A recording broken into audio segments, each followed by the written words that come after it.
നമസ്കാരം. Astrology master ക്ലാസ്സിൻ്റെ ഇന്നത്തെ അധ്യായത്തിലേക്ക് ഏവർക്കും സ്വാഗതം. നമ്മളിന്ന് ഒരു പ്രധാന വിഷയം ചർച്ച ചെയ്യുകയാണ്. വിഷുവിനെ പറ്റിയിട്ട് കുറേ റീൽസ് വരുന്നൊരു കാലഘട്ടമാണിപ്പോൾ. വാസ്തവത്തിൽ വിഷു എന്ന് പറയുന്നത് മാർച്ച് 22-ാം തീയതിയാണ്, അല്ലെ മാർച്ച് 21-ാം തീയതിയാണ്. ഈ ഏപ്രിൽ 14 അല്ലെ 15 വരുന്ന വിഷു എന്ന് പറയുന്നത് വാസ്തവത്തിൽ പഴയ കണക്കാണ്, അത് തെറ്റാണ്. മാർച്ച് 20 ആകുമ്പോഴത്തേക്ക് കണിക്കൊന്നകൾ പൂക്കും. അപ്പം മനുഷ്യൻ തെറ്റായിട്ട് ഇത് ആഘോഷിക്കുന്നുണ്ടെങ്കിലും, മലയാളികൾ തെറ്റായിട്ട് ഈ സംക്രമം, മേടസംക്രമം ആഘോഷിക്കുന്നുണ്ടെങ്കിലും കണിക്കൊന്നയ്ക്കറിയാം എപ്പോഴാണ് വിഷു എന്നുള്ളത്. ആ സമയത്ത് അത് പൂക്കും എന്നൊക്കെ പറഞ്ഞിട്ട് ഒരു വീഡിയോ ഉണ്ട് ഞാൻ. അപ്പം ഇതൊന്ന് എളുപ്പത്തിൽ ജ്യോതിഷ വിദ്യാർത്ഥികൾക്ക് അല്ലെങ്കിൽ എന്നെ ഫോളോ ചെയ്യുന്നവർക്ക്, ഇവിടെയുള്ള ഋഷീശ്വരന്മാർ വിഷു ഏപ്രിൽ 14-15 വരാഹമിഹിരനും ആര്യഭടൻ്റെയൊക്കെ കാൽക്കുലേഷൻ ബേസ് ചെയ്തിട്ട് നമ്മൾ പറയുമ്പം ഇവർ പൊട്ടന്മാരാണോ എന്നറിയണം. വരാഹമിഹിരൻ്റെയും ആര്യഭടൻ്റെയും അതുപോലെ തന്നെ ഗണിത ശാസ്ത്രജ്ഞരായിട്ടിരുന്ന ഋഷിമാരുടെ അറിവുകൾ തെറ്റാണെന്നും ആധുനികപരമായിട്ടുള്ള പാശ്ചാത്യ അറിവാണ് കറക്റ്റ് എന്ന് പറഞ്ഞ് സമർത്ഥിക്കാൻ ശ്രമിക്കുമ്പം, അത് പ്രത്യേകിച്ച് സ്പിരിച്വാലിറ്റിയെ പൊക്കിക്കൊണ്ട് നടക്കുന്ന ആൾക്കാർ വരെ പറയാറുണ്ട്. Actually Vishu that day and night ഒരേ ലെവലിൽ വരുന്നത് ആക്ച്വലി മാർച്ച് 21-നാണ്. അതുകൊണ്ട് ഇത് പരിഷ്കരിക്കപ്പെടേണ്ടതാണ് എന്നൊക്കെ ആൾക്കാർ പറയാറുണ്ട്. അപ്പോൾ അതിൻ്റെ വാസ്തവം എന്താണ്, സത്യം എന്താണ്? വിഷു ആഘോഷിക്കുന്ന നമ്മളൊക്കെ മണ്ടന്മാരാണോ, അതോ നമ്മളെ ശരിക്കും നമുക്ക് മുന്നേ സഞ്ചരിച്ചവർ നമ്മളെ മിസ്ലീഡ് ചെയ്തതാണോ, അല്ലെ മിസ്ഗൈഡ് ചെയ്തതാണോ എന്നൊക്കെ ഉള്ളത് നമുക്കൊന്ന് ചർച്ച ചെയ്യാം. അപ്പോൾ ഈ വിഷയം എളുപ്പത്തിൽ മനസ്സിലാക്കാൻ വേണ്ടിയിട്ട് കുറച്ച് ശ്രദ്ധയോടുകൂടി ഇരിക്കണം. ഇച്ചിരി കോംപ്ലിക്കേറ്റഡ് ആയിട്ടുള്ള ഒരു സബ്ജക്റ്റാണ്. കുറച്ച് കാൽക്കുലേഷനെ കുറിച്ച് അതിനകത്ത് പറയും. അപ്പോൾ ഈ മേടസംക്രമം അല്ലെങ്കിൽ വിഷു എന്ന് പറയുന്നത് എന്താണ്, അതെങ്ങനെയാണ് നമ്മളത് മനസ്സിലാക്കേണ്ടത് എന്നുള്ളതും കൂടി ഒന്ന് നോക്കാം. എന്തുകൊണ്ട് അങ്ങനെ എടുക്കുന്നു എന്നുള്ളതും നോക്കാം. ഇത് കഴിഞ്ഞിട്ട് കൺക്ലൂഡ് ചെയ്യാൻ നേരത്ത് ഞാനൊരു കാര്യം കൂടെ പറയാം. അപ്പം നമുക്ക് നോക്കാം. ഇന്നത്തെ ക്ലാസ്സിലേക്ക് എല്ലാവർക്കും സ്വാഗതം.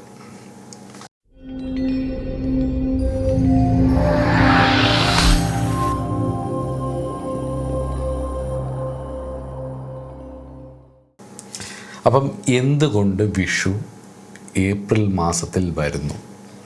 ഇന്ത്യൻ കാൽക്കുലേഷൻ അല്ലെങ്കിൽ ഇന്ത്യൻ കാലണ്ടർ ബേസ് ചെയ്തിട്ട്, ഇന്ത്യൻ പഞ്ചാംഗം ബേസ് ചെയ്തിട്ട് എങ്ങനെ വരുന്നു?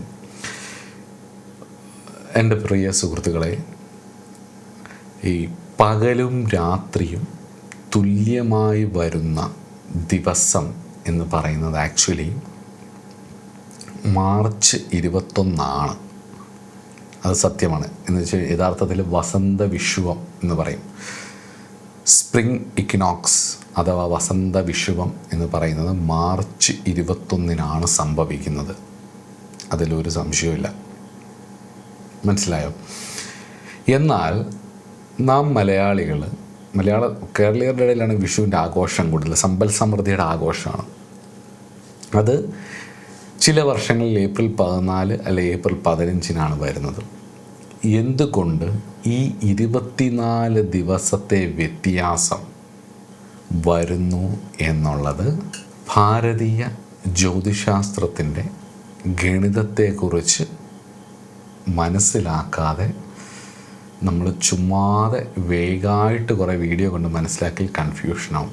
പൊതുവേ ഭാരതീയമായിട്ടുള്ള വിഷയങ്ങൾ അവതരിപ്പിക്കുമ്പം നമ്മൾ മലയാളികളുടെ ഇടയിൽ ഇത് പറയുമ്പം ഏറ്റവും വലിയൊരു കോംപ്ലിക്കേഷൻസ്, ഈവൻ സ്പിരിച്വലായിട്ടുള്ള ആൾക്കാരുടെ ഇടയിൽ പോലും വെസ്റ്റേൺ ബേസ്ഡ് ആയിട്ടുള്ള സയൻസ് അല്ലാതെ പറയുമ്പം ഇത് കൺവിൻസ് ആവാൻ കുറേ സമയമെടുക്കും. അപ്പം നമുക്കത് കൃത്യതയോടുകൂടി ഇതിൻ്റെ കാൽക്കുലേഷൻ ഒന്ന് പഠിക്കാം. എന്താ ഒന്നാമത്തെ കാര്യം, 2 തരത്തിലുള്ള കലണ്ടർ ഉണ്ടെന്ന് മനസ്സിലാക്കുക. ഒന്നാമത്തത് പാശ്ചാത്യ വെസ്റ്റേൺ ബേസ്ഡ് ആയിട്ടുള്ള രീതിയും രണ്ടാമത്തത് ഭാരതീയമായിട്ടുള്ള ബേസ്ഡ് ആയിട്ടുള്ള രീതിയും. പാശ്ചാത്യ രീതിയെ സായന ഗണിതം അല്ലെങ്കിൽ ട്രോപ്പിക്കൽ സോഡിയാക്ക് എന്നാണ് പറയുന്നത്. ട്രോപ്പിക്കൽ സോഡിയാക്ക് ഇത് സീസൺസിനെ, കാലാവസ്ഥയെയും അതേപോലെ സൂര്യനെയും അടിസ്ഥാനമാക്കിയിട്ടാണ് ഇതുള്ളത്. അതുകൊണ്ടാണ് നമ്മളിപ്പം സൺ സൈനുകളാണ് കൂടുതലും പറയുന്നത്. അപ്പം സൺ സൈൻ സ്റ്റാർട്ട് ചെയ്യുന്നത്, ഇപ്പം ഏരീസ് സ്റ്റാർട്ട് ചെയ്യുന്നത് മാർച്ച് 21 മുതൽ ഏപ്രിൽ 21 വരെ ആയിരിക്കും. ടോറസ് സ്റ്റാർട്ട് ചെയ്യുന്നത് ഏപ്രിൽ 21 മുതൽ മെയ് 21 വരെ. അങ്ങനെ ഒരു കാൽക്കുലേഷൻസ് വരും.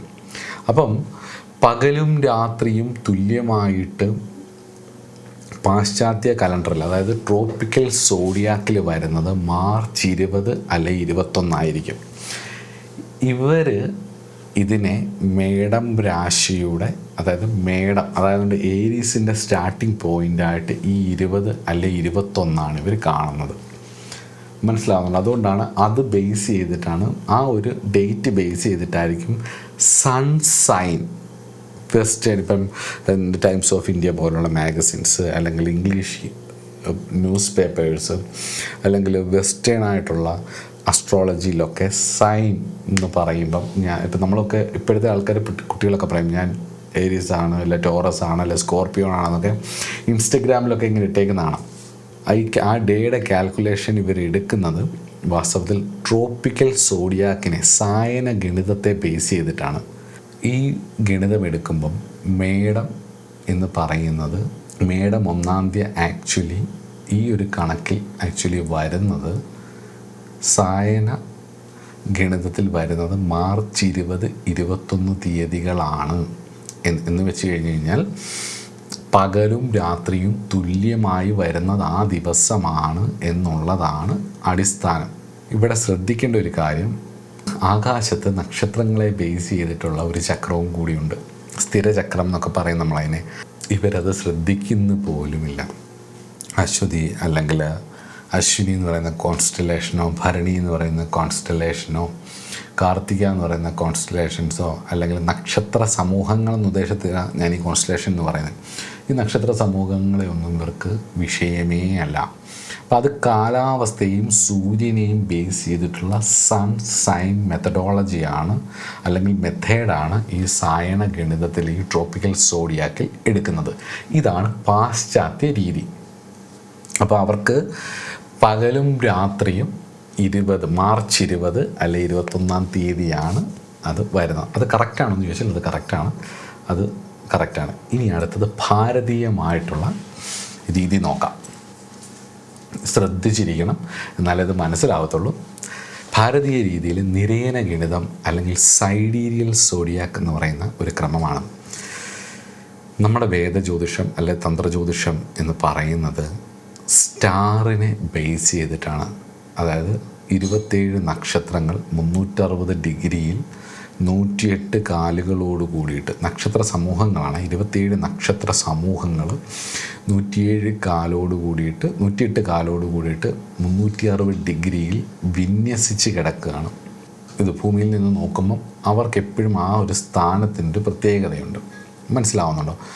നമ്മളെ സംബന്ധിച്ചിടത്തോളം അശ്വതി നക്ഷത്രം ഇവിടെ നിൽക്കുന്നോ അവിടെ നിന്നാണ് വാസ്തവത്തിൽ മേടം രാശിയുടെ ഏരീസിൻ്റെ സ്റ്റാർട്ടിംഗ് പോയിൻ്റ് 0 ഡിഗ്രി എന്ന് പറയുന്നത്. പാശ്ചാത്യരെ സംബന്ധിച്ചിടത്തോളം മേടം രാശിയുടെ തുടക്കം എന്ന് പറയുന്നത് ആക്ച്വലി ഇപ്പോഴത്തെ രീതിയിൽ പറഞ്ഞു കഴിഞ്ഞാൽ കുറേ പുറമോട്ടാണ്. അപ്പം സൂര്യൻ്റെ കറക്കം എന്ന് നമുക്ക് പറയുന്നത് ആക്ച്വലി ഭൂമിയുടെ കറക്കമാണ്. ജ്യോതിഷത്തിൻ്റെ ബേസിക് സിദ്ധാന്തം അറിഞ്ഞിരിക്കണം. അതായത് നമ്മുടെ ഗ്രഹനില അല്ലെങ്കിൽ പഞ്ചാംഗം എടുക്കുമ്പം ലഗ്നം എന്ന് പറയുന്നത് ഭൂമി തൻ്റെ സ്വന്തം അച്ചുതണ്ടിൽ കറങ്ങുന്നതും, സൂര്യൻ ഇങ്ങനെ, രവി എന്ന് പറയുന്ന ആളിങ്ങനെ ട്രാൻസിറ്റായി പോകുന്നത് ഭൂമിയുടെ സൂര്യന് ചുറ്റുമുള്ള കറക്കത്തെയുമാണ് കാണിക്കുന്നത്. അതെന്തുകൊണ്ട് അങ്ങനെ തോന്നുന്നു എന്ന് ചോദിച്ചു കഴിഞ്ഞാൽ നമ്മൾ എർത്തിൽ നിന്നുകൊണ്ട് മേളിലേക്കാണ് ഒബ്സർവ് ചെയ്യുന്നത്. നമ്മൾ ജനിക്കുന്ന പോയിന്റിൽ നിന്നുകൊണ്ട് മുകളിലേക്കാണ് ഒബ്സർവ് ചെയ്യുന്നത്.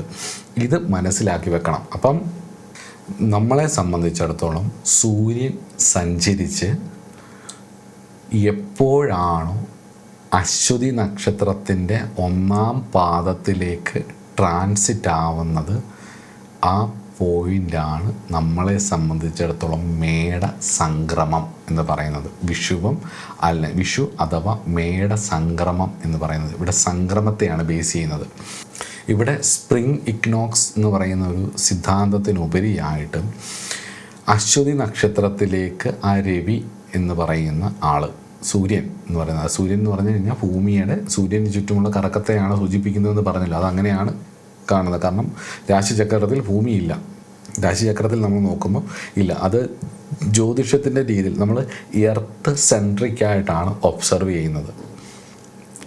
ഗ്രഹനില ഒബ്സർവ് ചെയ്യുന്നത് എർത്ത് സെൻട്രിക്കായിട്ടാണ്.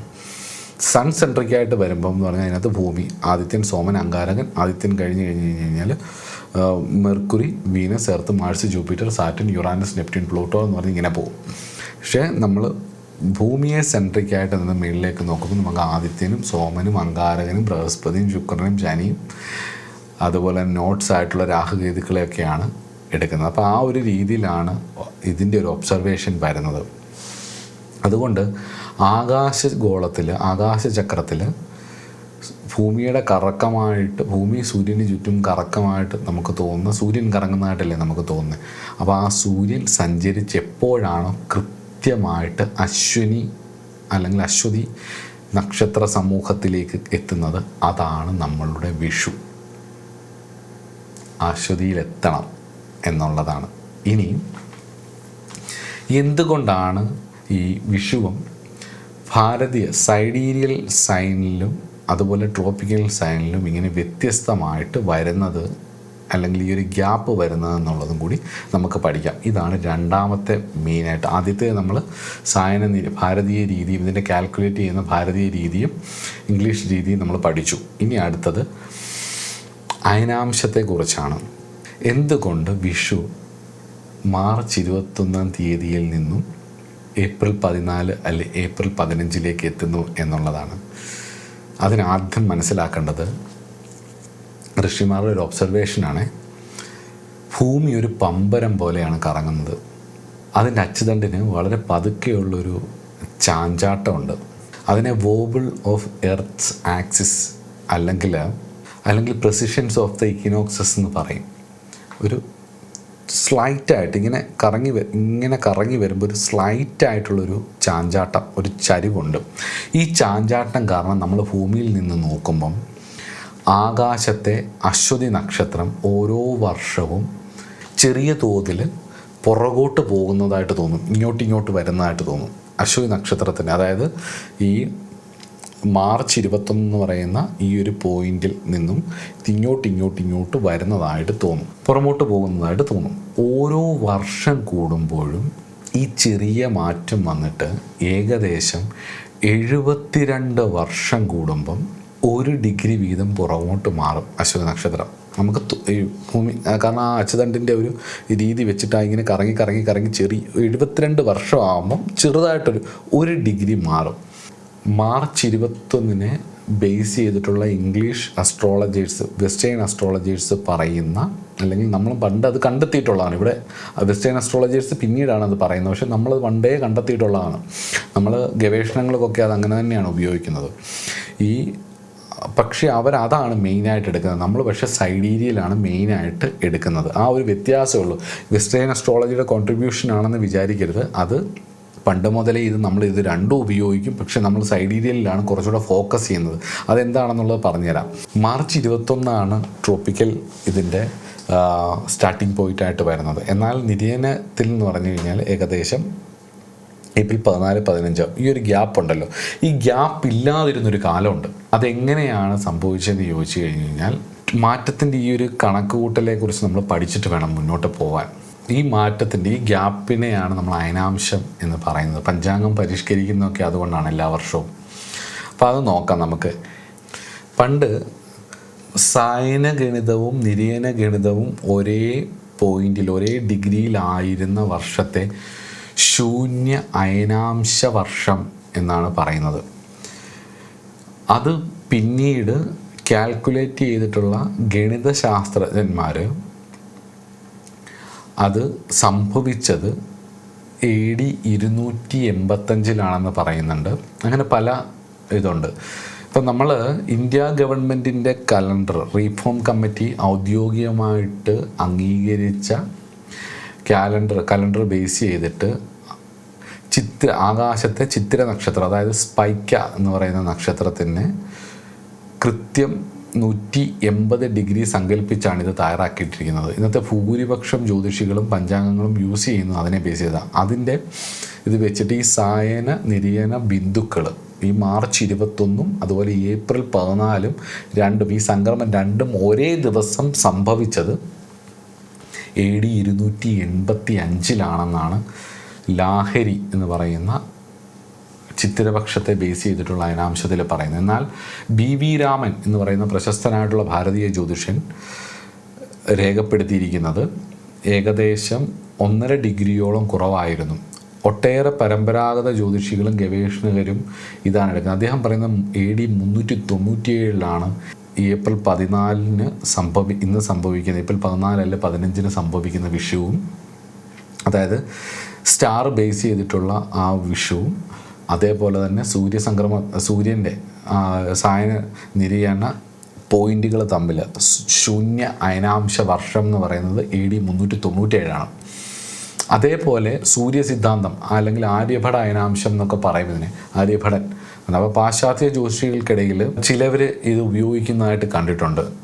അവർ പറയുന്ന സൂര്യസിദ്ധാന്തം ബേസ് ചെയ്തിട്ടൊക്കെ എടുക്കുന്ന ചിലവർ പറയുന്നത് ഭാരതീയ പുരാതന ജ്യോതിഷശാസ്ത്ര ഗ്രന്ഥമായിട്ടുള്ള സൂര്യസിദ്ധാന്തവും ആര്യഭടനും കണക്കാക്കിയിരിക്കുന്നത് ശൂന്യവർഷം എന്ന് പറയുന്നത് AD 499. എന്നാൽ ഫ്രാഗൻ ബ്രാഡ്ലി പോലുള്ള ആൾക്കാരെടുത്തിട്ടുള്ളത് AD 221 അത് സംഭവിച്ചതെന്നുള്ളതാണ്.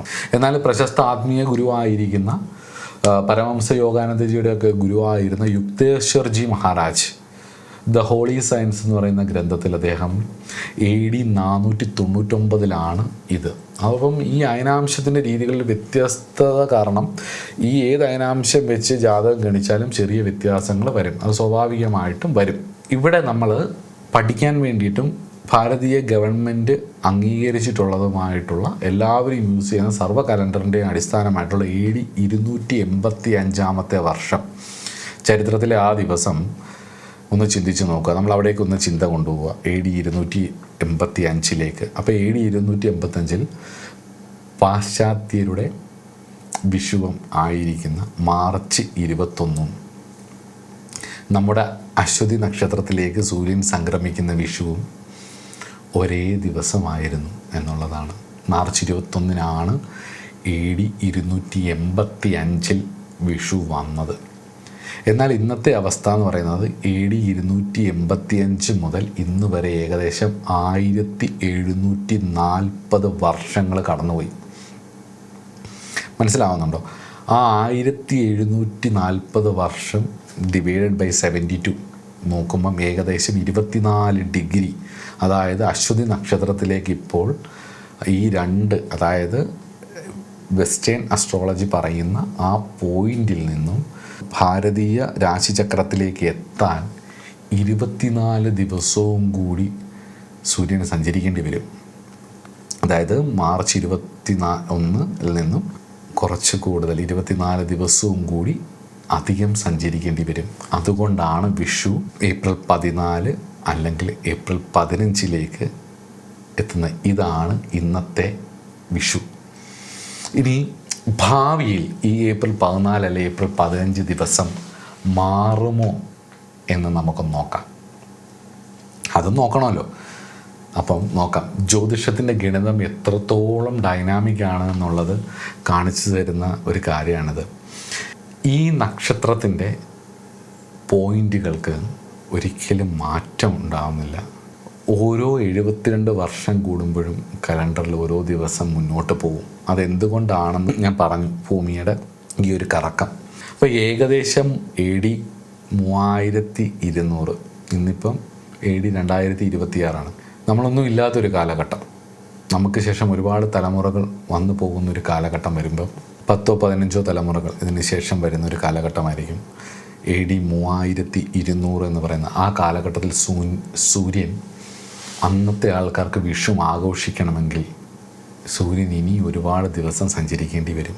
മലയാളികളുടെ വിഷു, അന്നത്തെ മലയാളികളുടെ AD 3200 ഉള്ള മലയാളികളുടെ വിഷു മുന്നോട്ട് മാറി മെയ് മാസം ഒരു 2-ാം തീയതി 3-ാം തീയതിയിലേക്ക് എത്തും എന്നുള്ളതാണ് ഇതിൻ്റെ കാര്യം. അപ്പോൾ ഈ ഒരു ഗ്യാപ്പാണ്. അതുകൊണ്ടാണ് വരാഹമിഹിരനൊക്കെ പറയുന്നത് പഞ്ചാംഗങ്ങൾ പരിഷ്കരിക്കണം, കാലാകാലങ്ങളിൽ മാറ്റം വരുത്തണം. എന്നാൽ അന്നും വെസ്റ്റേൺ അസ്ട്രോളജിയുടെ സൺസൈൻ്റെ ഡേറ്റ് എന്ന് പറയുന്നത് ഏരീസിൻ സ്റ്റാർട്ട് ചെയ്യുന്നത് മാർച്ച് 21 തന്നെ ആയിരിക്കും എന്നുള്ളതാണ്. എന്നാൽ ഭാരതീയത്തിൽ അത് മാറിക്കൊണ്ടേയിരിക്കും. അത് ഈ ഭൂമിയുടെ ചലനാത്മകതയെ ആസ്പദമാക്കിയിട്ടുള്ള കാൽക്കുലേഷൻ ബേസ് ചെയ്താണ് ചെയ്യുന്നത് എന്നുള്ളത് മനസ്സിലാക്കി വെക്കുക. അപ്പം വിഷുക്കണി കാണാൻ പോകുമ്പം ഇതൊക്കെ മാറി, പക്ഷേ വെറുതെ ഒരു ആചരണമാണ് ഇത് നടക്കുന്നതെന്നൊന്നും വിചാരിച്ച് നിങ്ങൾ വെറുതെ സങ്കടപ്പെടുകയോ അല്ലെങ്കിൽ കൺഫ്യൂഷൻ ഉണ്ടാവുകയോ ഒന്നും ചെയ്യണ്ട. നമ്മുടെ ഋഷിമാർ, നമ്മുടെ ആചാര്യന്മാർ പറ്റിക്കില്ല, പേടിക്കണ്ട.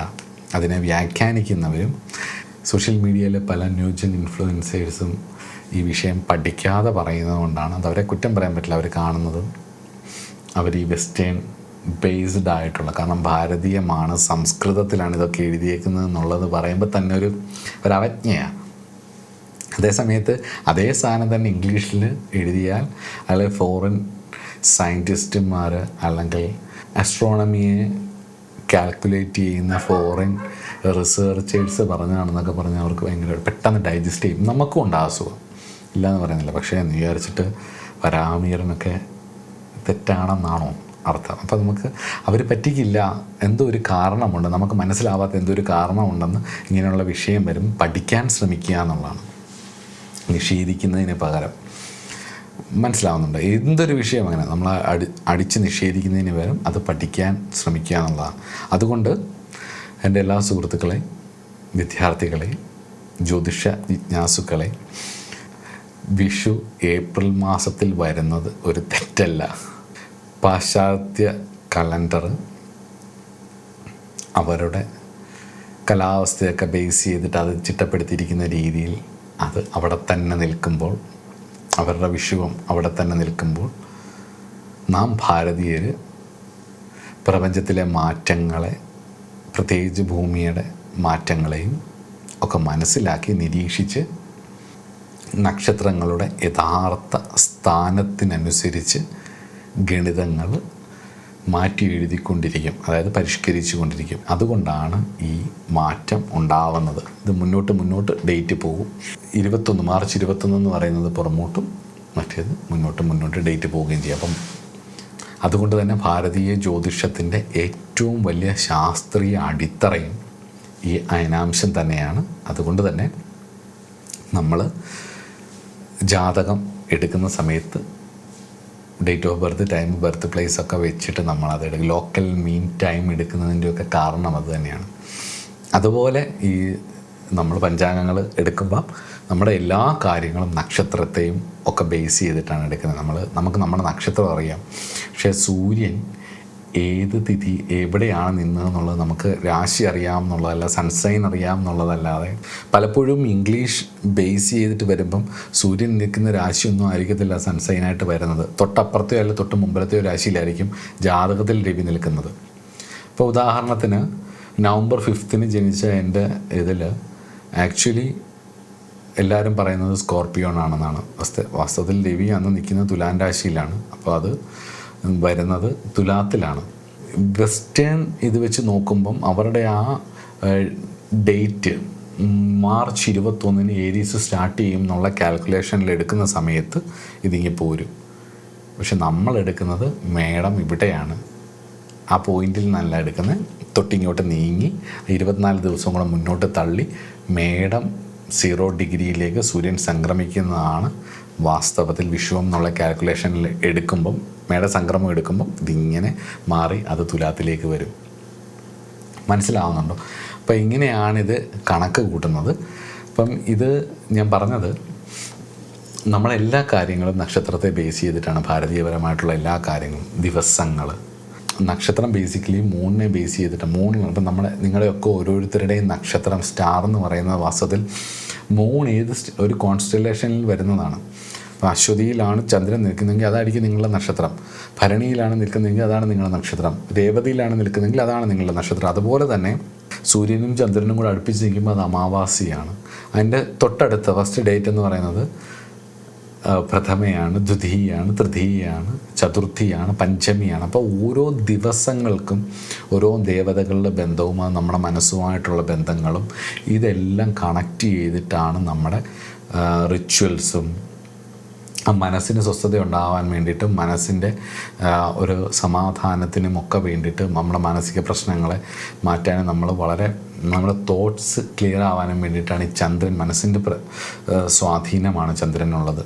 അപ്പോൾ അമാവാസിയിൽ ജനിക്കുന്ന ആളും ഏരീസ് ആണ് വരുന്നതെങ്കിലും പൗർണമിയിൽ ജനിക്കുന്ന ആളും തമ്മിൽ ഏരീസ് ഒരേ സൈനുള്ളവർക്ക് പല സ്വഭാവം വരാം, പല രീതിയിൽ വരാം. പൗർണമിയിലും അമാവാസിയും രണ്ടും രണ്ട് തലാണ്. അപ്പോൾ അതുകൊണ്ടാണ് തിഥികൾക്കും ഒക്കെ പ്രാധാന്യം കൊടുത്താണ് നമ്മുടെ ഡേറ്റ് വെച്ചിരിക്കുന്നത്. അതുപോലെ തന്നെയാണ് നമ്മുടെ ദിവസങ്ങളും.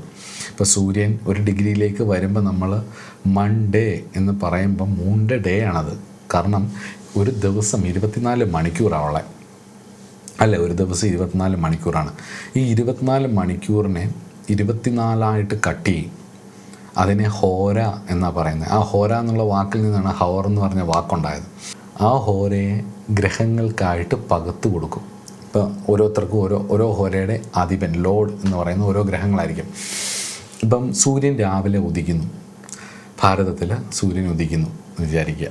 അപ്പം ഉദിക്കുമ്പം സൺ ഡേ ആണെങ്കിൽ, സണ്ണിൻ്റെ ദിവസമാണെങ്കിൽ ആ രാവിലെ ഉദിക്കുന്ന ഉദയ സമയത്ത് സണ്ണിൻ്റെ കാലഹോരയായിരിക്കും. മൺ ഡേ എന്ന് പറഞ്ഞു കഴിഞ്ഞാൽ ആ ഫസ്റ്റ് ഹവർ, ആ ഉദിക്കുന്ന ആദ്യ മണിക്കൂർ എന്ന് പറയുന്നത് മൂണിൻ്റെ ആയിരിക്കും. ട്യൂസ്ഡേ അല്ലെങ്കിൽ കുജവാർ എന്ന് പറഞ്ഞു കഴിഞ്ഞ് കഴിഞ്ഞാൽ സോമവാർ ചന്ദ്രൻ്റെ ദിവസം, കുജവാർ ചൊവ്വ എന്ന് പറഞ്ഞു കഴിഞ്ഞാൽ ചൊവ്വയുടെ ആധിപത്യം ഉള്ള മണിക്കൂറിലാണ് സൂര്യ ഉദയം വരുന്നത്. ബുധവാർ ബുധനാഴ്ച ബുധൻ്റെ ആധിപത്യമുള്ള ഹവറിലാണ്, ഫസ്റ്റ് ഹവറിലാണ് പൊങ്ങുന്നത് സൂര്യൻ്റെ തെളിച്ചം പ്രകാശം ഭൂമിയിൽ പതിക്കുന്നത്. വ്യാഴാഴ്ച എന്ന് പറഞ്ഞു കഴിഞ്ഞാൽ വ്യാഴത്തിൻ്റെ കാലഹോര വീഴുന്ന സമയം, വ്യാഴത്തിന് ആധിപത്യമുള്ള ആദ്യ മണിക്കൂറിലാണ് സൂര്യൻ പൊങ്ങുന്നത്. അതുകൊണ്ടാണ് ആ സമയത്ത് വിഷ്ണു ക്ഷേത്രത്തിൽ പോകണം. ബുധൻ്റെ കാലഹോര സമയത്ത് അവതാര വിഷ്ണു സരസ്വതി ക്ഷേത്രത്തിൽ പോകണം. അതുപോലെ തന്നെ ചൊവ്വാഴ്ച ദിവസത്തെ സുബ്രഹ്മണ്യൻ്റെയും ഭദ്രകാളിയുടെയും ദിവസം വരുന്ന ദിവസം ആ സമയത്ത് സൂര്യോദയ സമയത്ത് ക്ഷേത്രത്തിലുണ്ടാവണം എന്ന് പറയുന്നത് ആ ഒരു ബാലൻസ് ചെയ്യാൻ വേണ്ടിയിട്ടാണ്. മനസ്സിനെ അതിനനുസരിച്ച് ഇതിൻ്റെയൊക്കെ കുറവ് നമ്മുടെ ശരീരത്തിലും നമ്മുടെ കർമ്മഫലത്തിലും നമ്മുടെ സോളിലും എന്തൊക്കെയാണ് ഇംബാലൻസ്ഡ് ആയിട്ട് കർമ്മഫലമായിട്ട് ബേസ് ചെയ്ത് കിടക്കുന്നത് അതിനെയൊക്കെ ബാലൻസ് ചെയ്യാൻ വേണ്ടിയിട്ടാണ്. ഫ്രൈഡേ അല്ലെങ്കിൽ ശുക്രവാർ അല്ലെങ്കിൽ വെള്ളിയാഴ്ച എന്ന് പറയുന്നത് ആക്ച്വലി ഫ്രൈഡേ എന്ന് പറഞ്ഞാൽ ശുക്രൻ്റെ കാലഹോരയിൽ ആ ദിവസം തുടങ്ങുന്നത്.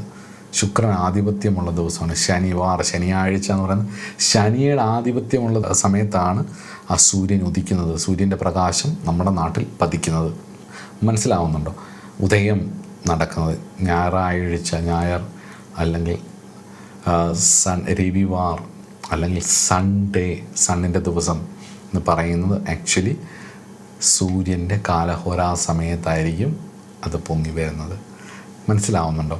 അപ്പം ഇതൊക്കെ പഠിക്കേണ്ടതാണ്, ഇതൊക്കെ മനസ്സിലാക്കി വെക്കേണ്ടതാണ്. ഇതൊക്കെ മനസ്സിലാക്കി പഠിക്കുകയും ചെയ്തുകൊണ്ട് വേണം വിമർശനങ്ങൾക്ക് വരാൻ. അറിവില്ലായ്മ ഒരു തെറ്റല്ല, പക്ഷേ അറിവില്ലായ്മ ഇത്ര കോൺഫിഡൻസോടുകൂടി പ്രചരിപ്പിക്കുക എന്ന് പറയുന്നത് ഒരു തെറ്റാണ്. അതിനേക്കാളിലും വലിയൊരു തെറ്റെന്ന് പറയുന്നത് ഒരു വലിയ സമൂഹത്തിന് ഈ വിഷയത്തെക്കുറിച്ച് വലിയ ധാരണയില്ല. പ്രത്യേകിച്ച് ഭാരതീയ സംസ്കാരവും ഭാരതീയമായിട്ടുള്ള വിഷയങ്ങളെയും കളിയാക്കുക, അതിനെ ഫോളോ ചെയ്യുന്നവർക്ക് പോലും ഒരുപാട് കൺഫ്യൂഷൻസ്, അറിവില്ലായ്മ കൊണ്ടുള്ള ഒരു കാലഘട്ടത്തിൽ ഭാരതീയ സനാതനധർമ്മത്തെ അല്ലെങ്കിൽ ഋഷിപ്രോക്തങ്ങളായിട്ടുള്ള ജാതി മത രാഷ്ട്രഭേദങ്ങൾക്കതീതമാണ് ജ്യോതിഷം എന്ന് പറയുന്നത്. കാരണം എന്ന് പറഞ്ഞാൽ ഇത് പ്രകൃതിയുടെ ശാസ്ത്രമാണ്, പ്രകൃതിയെ ഒബ്സർവ് ചെയ്യുന്നതാണ്. ഇവിടെ ജാതി മതമൊന്നുമില്ല. അപ്പോൾ ഇത് പഠിക്കുമ്പം അതിൻ്റേതായ രീതിയിൽ പ്രകൃതി ഉണ്ടെങ്കിലേ ജനനമുണ്ടെങ്കിലേ ഉള്ളൂ ജാതിയും മതമൊക്കെ. അപ്പോൾ പ്രകൃതിയെ ഒബ്സർവ് ചെയ്തിട്ടുള്ള ഒരു സയൻസാണിത്. അത് നിങ്ങളുടെ ജനനം എന്തുകൊണ്ട് സംഭവിച്ചു, നിങ്ങളുടെ മരണം എന്തുകൊണ്ട് സംഭവിച്ചു, നിങ്ങളുണ്ടെങ്കിലും ഇല്ലെങ്കിലും ഈ പ്രപഞ്ചം എങ്ങനെയാണ് പോകുന്നത്. ഇപ്പം 3200 വർഷം കഴിയുമ്പം ഈ ലോകത്തിൻ്റെ അവസ്ഥ എന്തായിരിക്കും നമുക്കറിയത്തില്ല. പക്ഷേ എന്നിരുന്നാൽ പോലും അന്ന് എന്നായിരിക്കും വിഷു സംഭവിക്കുന്നതെന്നുള്ളത് ആ കാൽക്കുലേഷൻ ബേസ് ചെയ്ത് നമുക്ക് പറയാൻ പറ്റും. അതാണ് പ്രപഞ്ചത്തിൻ്റെ താളം, പ്രകൃതിയുടെ താളം അതാണ്. മനസ്സിലാവുന്നുണ്ട്. അപ്പോൾ അത് പഠിക്കുക എന്നുള്ളതേ ഉള്ളൂ ഈ കൺഫ്യൂഷൻ മാറാനുള്ള ഒരേ ഒരു മാർഗം. ഈ വീഡിയോ ഇത്രയും നേരം കണ്ടുകൊണ്ടിരുന്ന എല്ലാവരോടും ഞാൻ നന്ദി പറയുന്നു. പഠിക്കാൻ ശ്രമിക്കുക. അതിനു വേണ്ടിയിട്ടാണ് കുറച്ചെങ്കിലും ഒരു അവയർനെസ് ഉണ്ടാക്കി തരാനാണ് ആക്ച്വലി ഞാൻ ഈ ശ്രമിക്കുന്നത്. അസ്ട്രോളജിയെ പറ്റി ആൾക്കാരിലുള്ള ഒരു മോശം മുഖമുണ്ട്. ഇതിന് ഒരുപാട് ചൂഷണങ്ങൾ നടക്കുന്നൊരു മേഖലയുമാണിത്. ഇത് ശരിക്കും പറഞ്ഞു കഴിഞ്ഞാൽ ഒരു സെൽഫ് ഹീലിംഗ് ആൻഡ് ഒരു സെൽഫ് കൗൺസിലിംഗ് ടൂളാണ് എന്ന് അക്സെപ്റ്റൻസിന് വേണ്ടിയിട്ടുള്ള ഒരു ടൂളാണ്. നമുക്ക് മനസ്സിലാക്കി തരുന്ന ഒരു ടൂളാണ് എന്നുള്ള രീതിയിൽ ഒരു അവയർനെസ് ഉണ്ടാക്കാൻ ഞാൻ മാക്സിമം ശ്രമിക്കുന്നുണ്ട്. അതിൻ്റെ ഭാഗമായിട്ടാണ് ഈ വീഡിയോ ചെയ്തത്. അപ്പം എല്ലാവർക്കും വിഷു ആശംസകൾ നേരുന്നു. ഭഗവാന്റെ അനുഗ്രഹം, സമ്പൽ സമൃദ്ധിയുടെ ആഘോഷമായത്. അപ്പം നാരായണസ്വാമി, ഉണ്ണിക്കണ്ണൻ, ഭഗവതി, മഹാലക്ഷ്മിയുടെ അനുഗ്രഹം എല്ലാവർക്കും ഉണ്ടാവട്ടെ. ഈ വർഷം എല്ലാ ഐശ്വര്യങ്ങളും നിങ്ങൾക്ക് വന്നു ചേരട്ടെ എന്ന് പ്രാർത്ഥിക്കുന്നു. നമസ്കാരം.